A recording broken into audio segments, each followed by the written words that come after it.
Hello, this is Rezorat from Radicad. In this video, I want to talk about how do you use Power Query in Power BI or in data flow, which can be part of Microsoft Fabric or Power BI Service data flow. How can you use Power Query to combine data tables to create a dimension table? Because when we create dimension tables, we combine data tables together to create that. We don't just load them as is into Power BI to follow the good practice to build a star schema. We combine them, and in Power Query there's an easy way that we can combine them together. So in this video I'm going to talk about it. Let's jump into the video.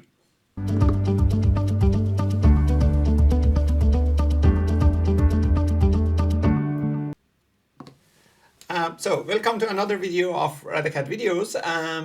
Before showing you the technical aspects of how to combine the data tables, I have to explain a little bit background about this. A dimension table and fact table are the two types of tables in a data warehouse or in a data model that we build for reporting. The data model that you build for reporting is different than a data model that we use for a transactional database system. In a transactional database system, you might have hundreds of tables. It follows some database normalization, so the values should be in one place only. You should reduce redundancy. We follow some database normalization rules that would be perfect for a situation that you want to update the data or delete the data. In a data modeling experience, in a scenario that you want to do reporting, we don't follow that practice. We follow another practice, which is called as creating a star schema. And a star schema basically means that you have two types of tables.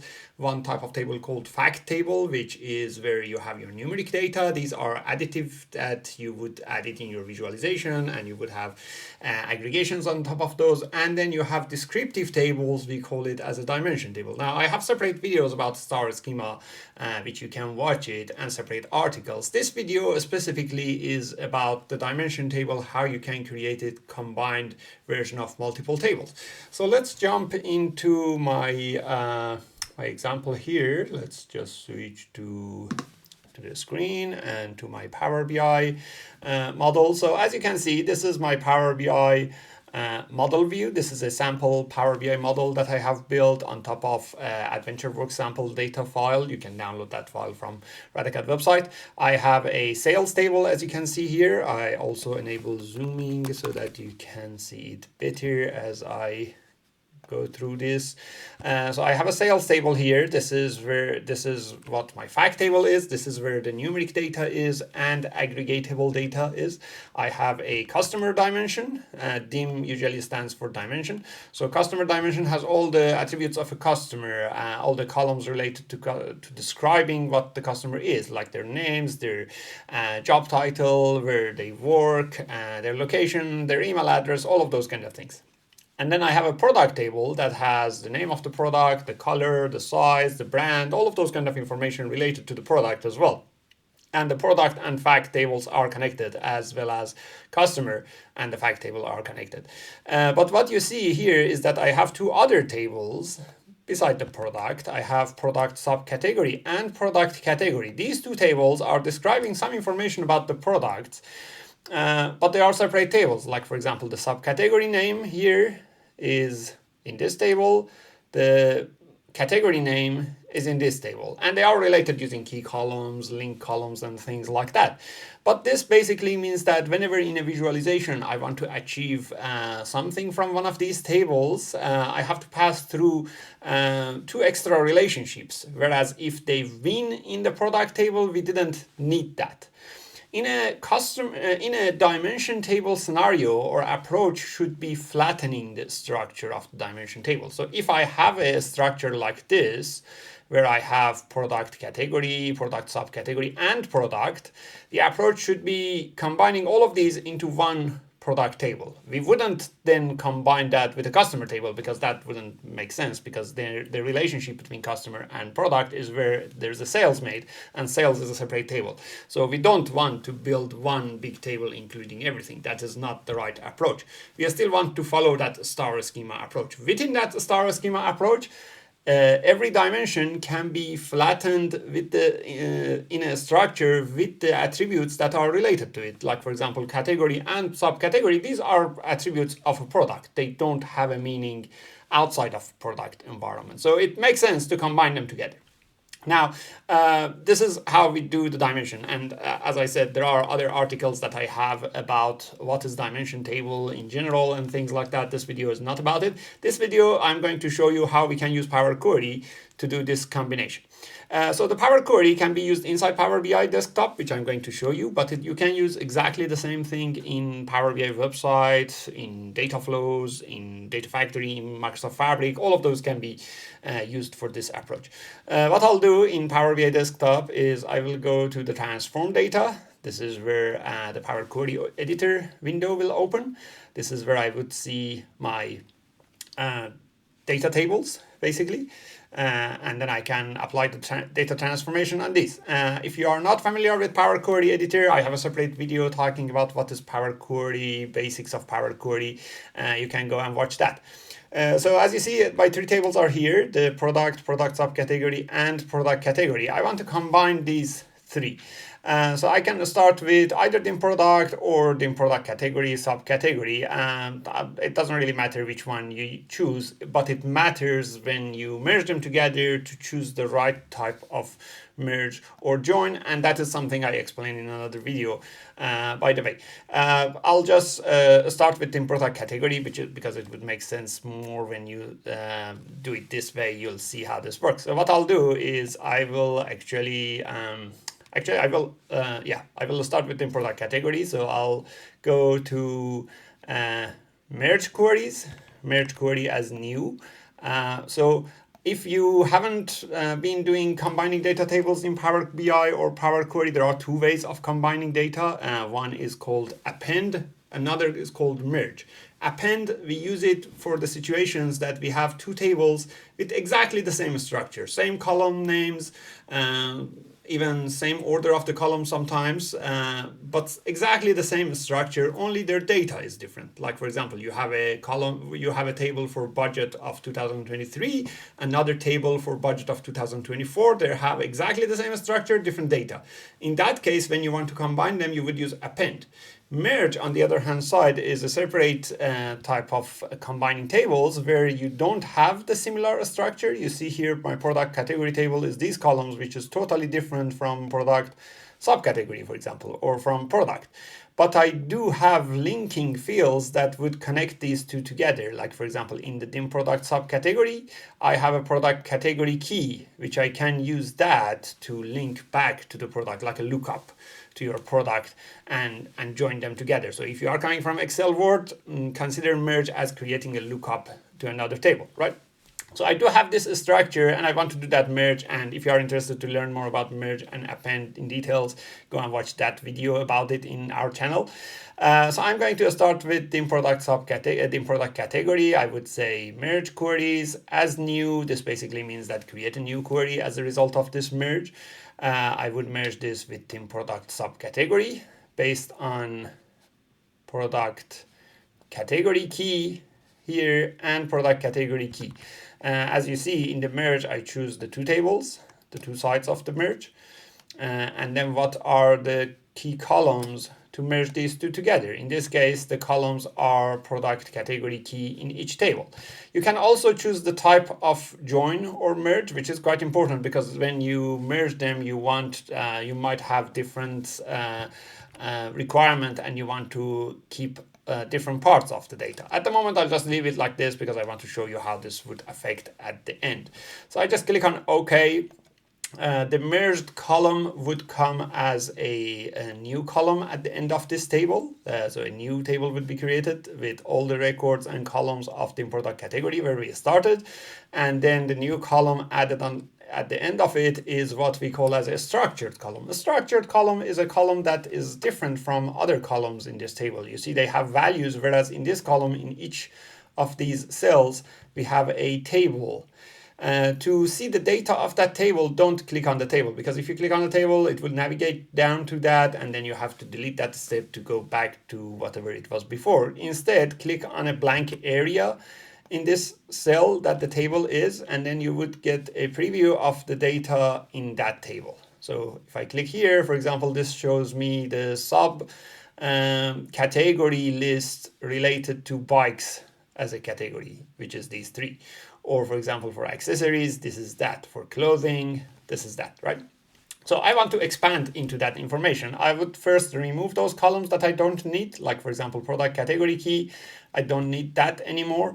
I don't need alternate key. I don't need Spanish or French. In this example, I just keep these two columns, the category name and the subcategory. Then I would expand this, and when you expand it by just clicking on this little icon over here, you would expand it. You can choose to have original column name as a prefix. I don't want that. And then you can choose what columns you want from the subcategory table. In this case, I would say just give me the name and give me the subcategory key, because I would use that to then merge it to the product table itself. So when you are doing this kind of operation, when you are doing merge, it is important that you know what are the link fields, what are your lookup fields. Otherwise, this process wouldn't work. And if you have multiple lookup fields, that is also fine. You can select them one after each other in the merge process with the right order in both tables. So I select that, and now you can see this is expanded. So I have all the three subcategories of bikes, all the subcategories of components, and so on. Right, so this is so far combined version of product category and subcategory. Now I want to go one more step and combine it with the product table. So I would go to merge queries. Again, this time I don't do merge query as new because this is already a separate query itself. And I would merge this with dim product itself. So the first table is the table that I already have, which is called merge one, and I want this to be merged with dim product based on product subcategory key in these two tables. So I would go and select this. This is the place that if you have multiple columns that you want to merge based on, you would keep the control key and then select multiple columns. You see they would have an index here showing that this is the first column in the merge, this is the second. But I don't need that. In this case, I have one single key column. So I select that and click OK. Similar to that last process, this would add a structured column at the end. So here, this table would be list of all products under the mountain bikes. These are all mountain bikes products, or these are all handlebars products, which is what I want to expand into. Before expanding into that, I would remove also the subcategory key. One of the important things you see about Power Query is that even the column that you have used in the previous step that you don't need anymore, you can remove it, and that would not cause any errors or issues, because in Power Query, transformations are done step by step. So after you've done your work with that particular column and you don't need that anymore, you can just basically remove that. So I would go and remove this column, and I would go and expand into dim product. When I'm expanding into dim product, I would select all the columns except subcategory key. I don't need key column in this case. I do have a key column for product, and that is what I need.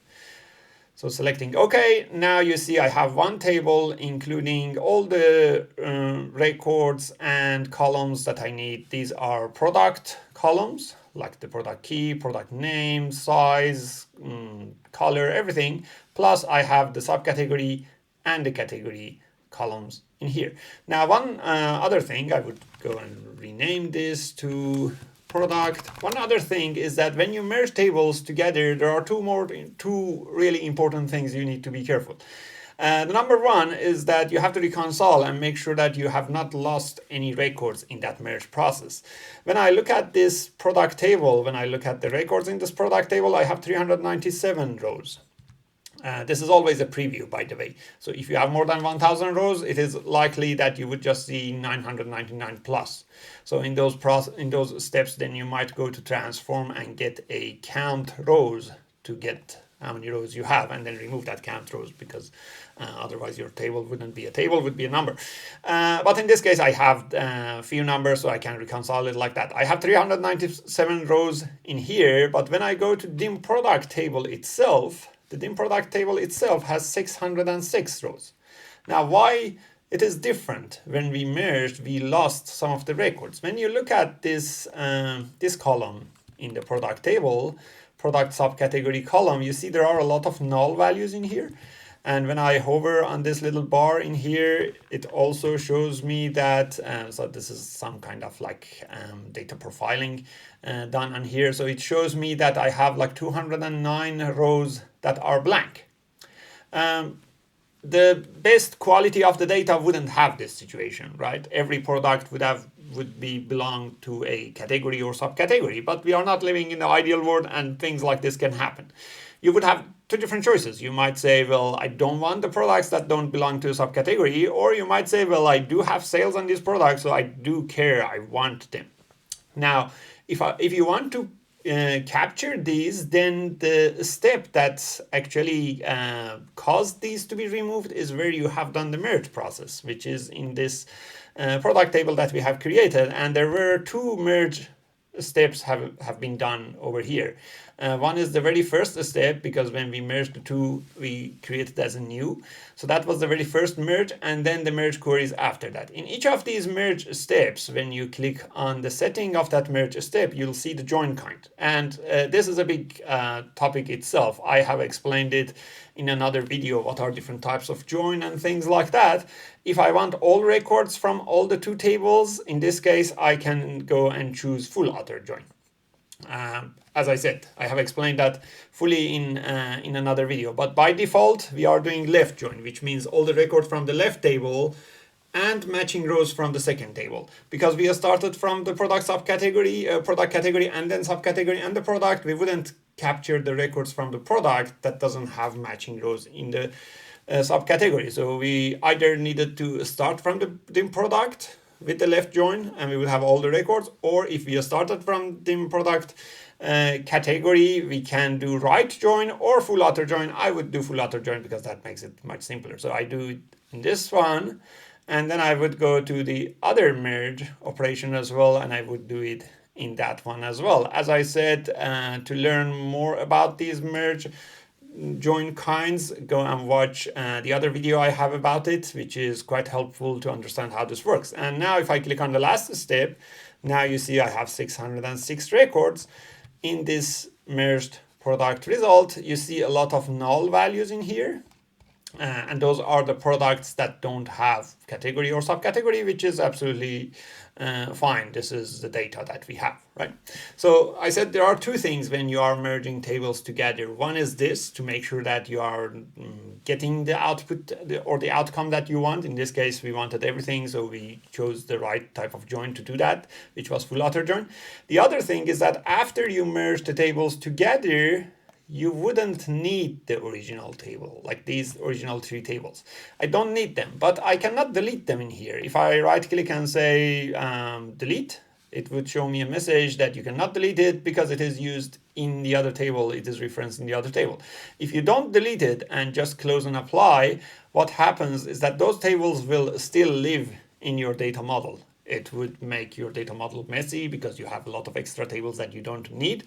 Plus the fact that they would consume memory. So even if you load them and then go and hide them in the model, they still consume memory. In Power BI, one of the optimization practices we do in Power BI is that we reduce the amount of memory consumption. So this can be one of those situations. So instead of doing that, instead of loading these tables, what we can do is on these tables, we would right click and we would untick this option. And again, I have a separate video about that what are benefits of this, but basically I mentioned some of the benefits already.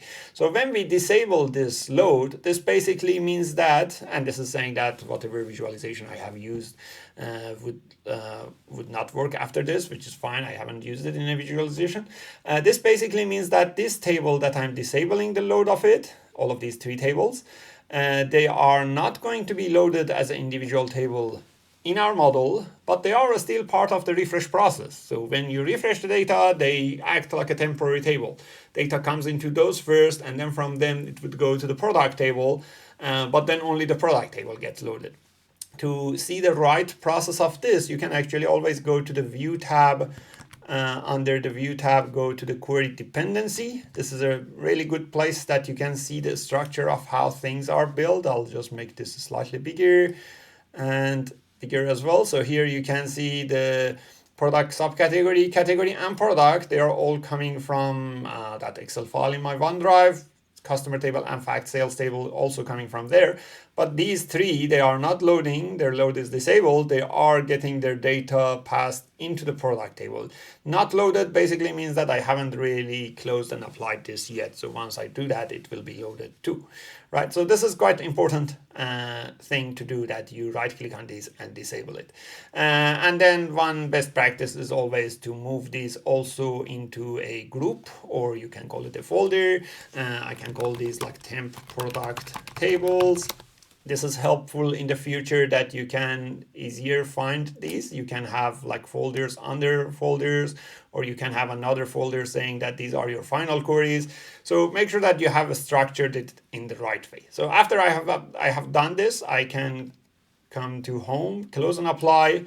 This will make that change. These three tables would be now combined into one single table, and that table would be the table that we want to be connected to the product, to the fact internet sales table using one-to-many relationship. And you see how simpler this this design is. It would be much better in terms of performance. If you are writing DAX calculations, anything on top of it, this would be a much better experience in writing those calculations as well.